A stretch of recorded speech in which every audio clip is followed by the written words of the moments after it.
It's funny how some people think the world revolves around them until reality hits them square in the face.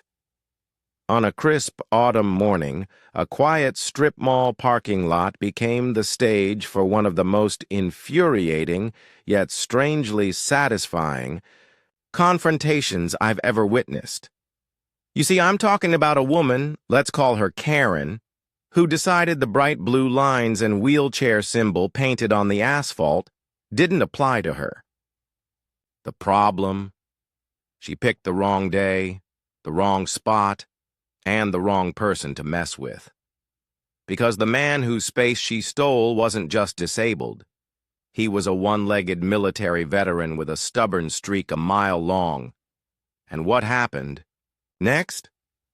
Well, it ended with flashing lights, handcuffs, and one very red-faced Karen.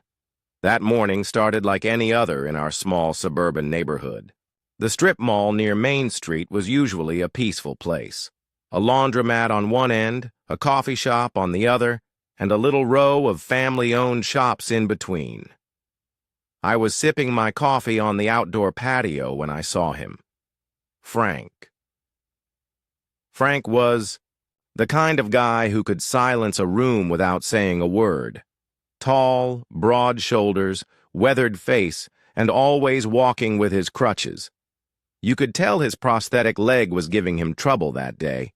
He was moving a little slower than usual. Frank was a veteran of the Gulf War, the kind of man who carried himself with quiet dignity. He wasn't the type to complain, but his disability placard swinging from the rearview mirror told you all you needed to know. The handicapped parking space near the coffee shop was open when he pulled into the lot. He was just turning in when, out of nowhere, a shiny black SUV whipped around the corner, swerved into the spot, and nearly clipped his bumper. The driver, a woman in oversized sunglasses and a designer tracksuit, flung her door open without so much as a glance behind. Her Karen. Now, I didn't know her name then, but her whole attitude screamed it.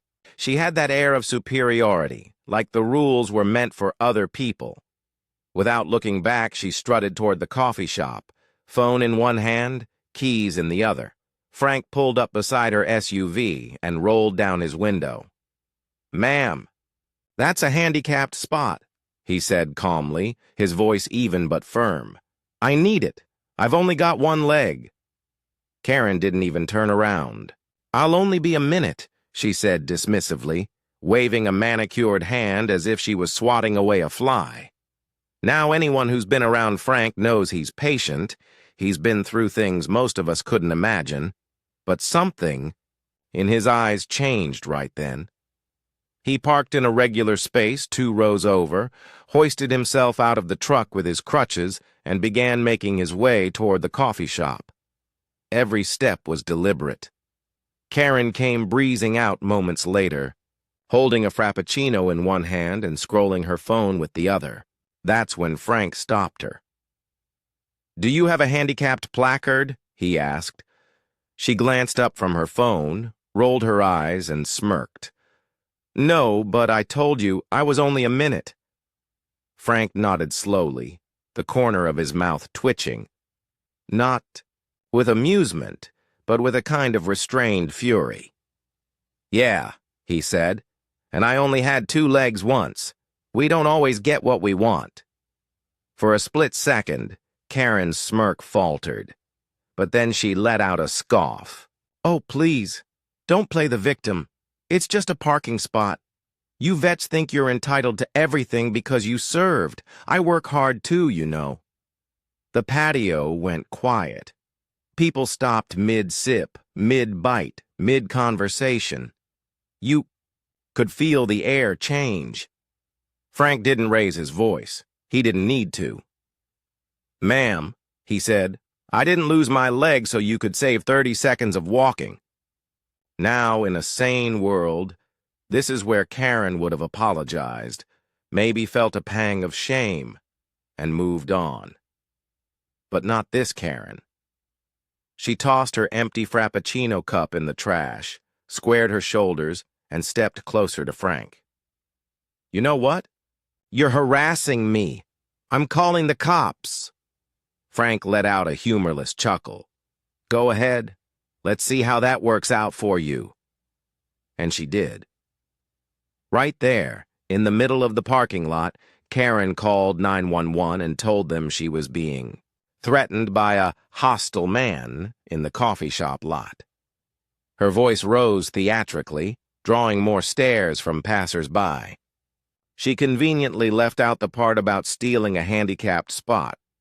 By the time 2 patrol cars rolled in, Karen was standing beside her SUV like she was the victim of some great injustice. She pointed at Frank, who was leaning on his crutches, looking more irritated than anything. The officers approached, one of them, a younger guy, addressing Karen first. Ma'am, what seems to be the problem? She launched into her story about how this aggressive man had confronted her for no reason.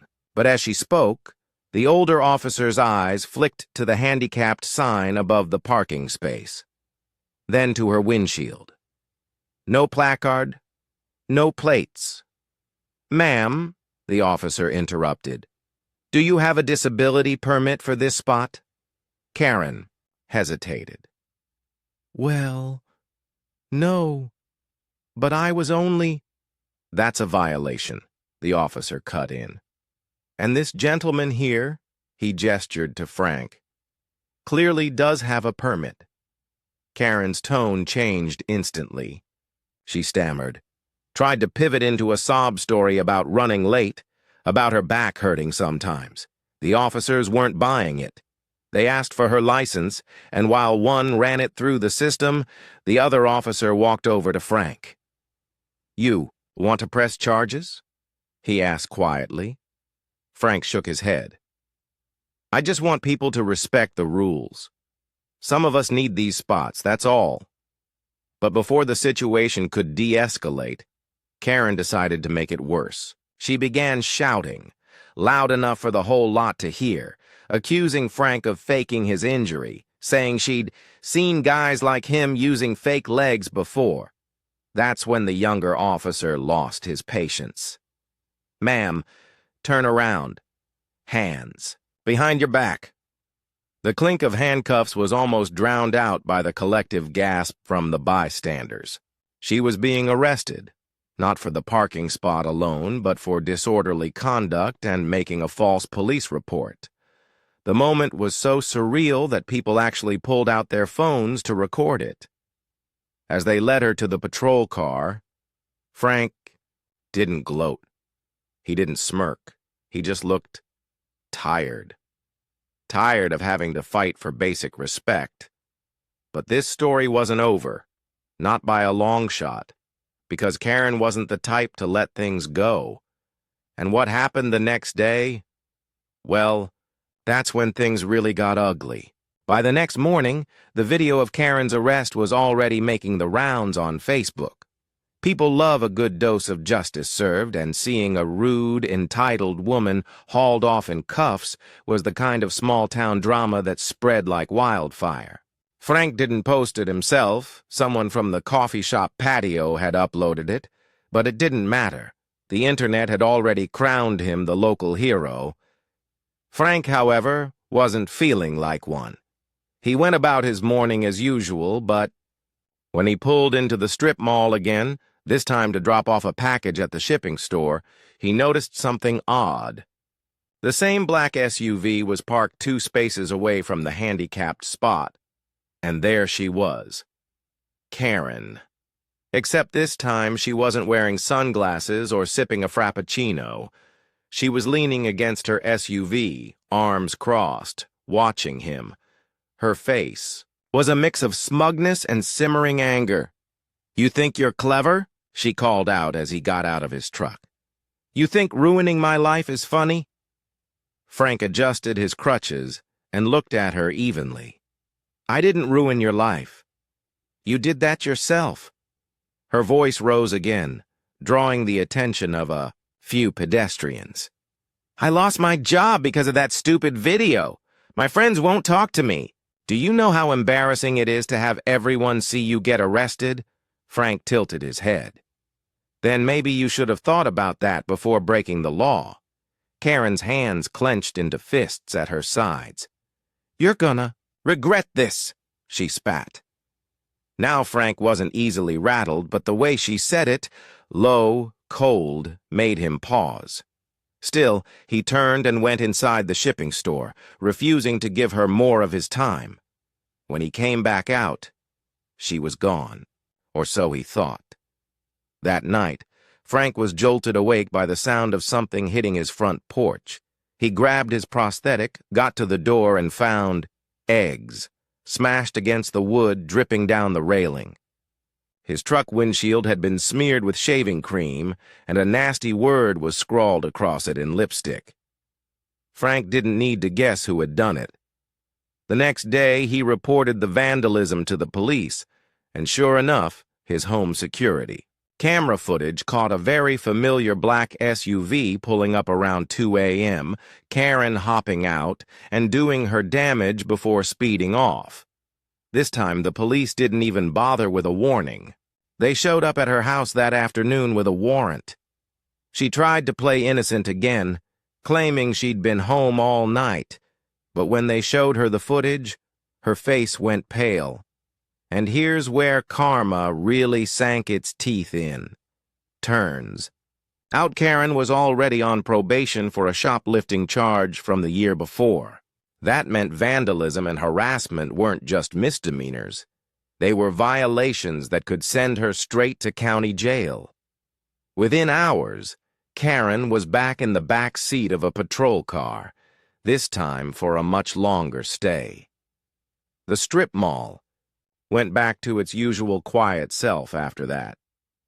Frank could park in peace, people nodded to him with more respect, and every once in a while someone would stop him to shake his hand. But the thing Frank said to me later still sticks with me. You know, he said, I don't care about being a hero in some viral video. I just want people to remember that rules exist for a reason, not for convenience, for fairness. And maybe that's the real takeaway. You never know the battles. Someone's fighting, and you never know how far your little act of selfishness might go. But for Karen, well, she found out the hard way.